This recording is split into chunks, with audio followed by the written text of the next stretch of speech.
Hello guys, welcome back to Singh's investment.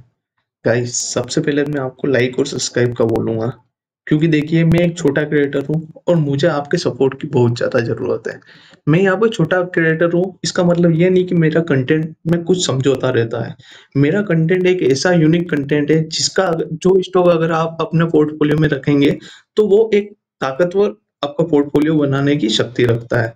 सबसे पहले मैं यहाँ पे बता दूँ, हम चला रहे हैं यहाँ पे भारत की सबसे अनोखी series best stock to buy under 100 rupees from 365 days.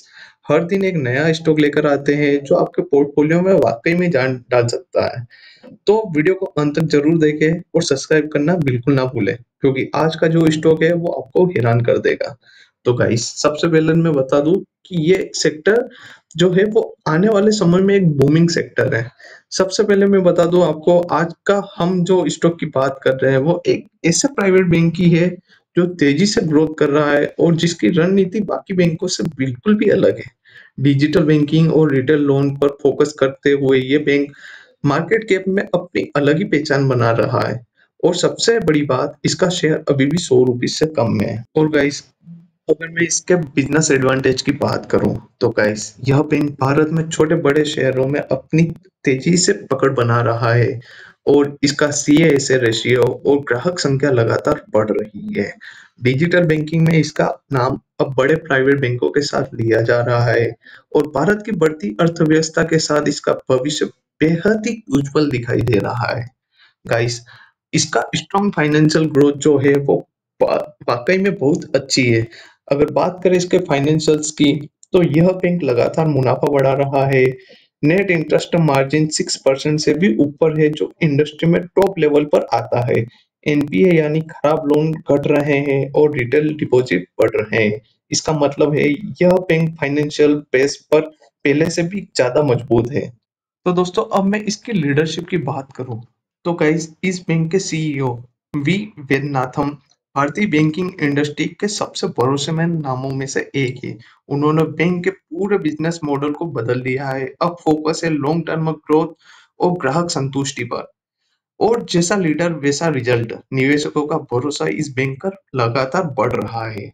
Guys, market performance भी इसकी बहुत ही अच्छी है। अगर बात करें स्टॉक प्राइस की, तो यह 100 रुपीज से नीचे ट्रेड कर रहा है, लेकिन वॉल्यूम लगातार बढ़ रहा है। विदेशी निवेशक और घरेलू निवेशक दोनों ही इस बैंक पर लगातार भरोसा बना रहे हैं और कई एक्सपर्ट का मानना है कि आने वाले समय में इसका रेटिंग अपग्रेड होने वाला है। और अब वक्त आ गया है इस स्टॉक का नाम बताने का। तो दोस्तों, आज का हमारा स्टॉक है IDFC first bank limited. Bharat का एक ऐसा प्राइवेट बैंक जिसने सिर्फ कुछ सालों में मार्केट में अपनी मजबूत जगह बना ली है। स्मार्ट ग्रोथ, डिजिटल इनोवेशन और स्टेबल लीडरशिप, यही है इसकी सबसे बड़ी ताकत। तो गाइस, इसीलिए IDFC बैंक आने वाले समय में एक मल्टी बैगर साबित होने का पोटेंशियल रखता है। और गाइस, अब मैं इसकी की स्ट्रेंथ की बात करूं, तो देखिए IDFC फर्स्ट बैंक का सबसे बड़ा स्ट्रेंथ है इसका रिटेल लोन पोर्टफोलियो। इसके साथ बैंक तेजी से डिजिटल पार्टनरशिप और फिनटेक टाइम अप कर रहा है। ग्राहक संतुष्टि और रिस्क मैनेजमेंट दोनों में यह बैंक शानदार ग्रोथ दिखाई दे रहा है। भारत की बढ़ती खपत के साथ यह बैंक आने वाले सालों में कुछ और भी मजबूत होने वाला है।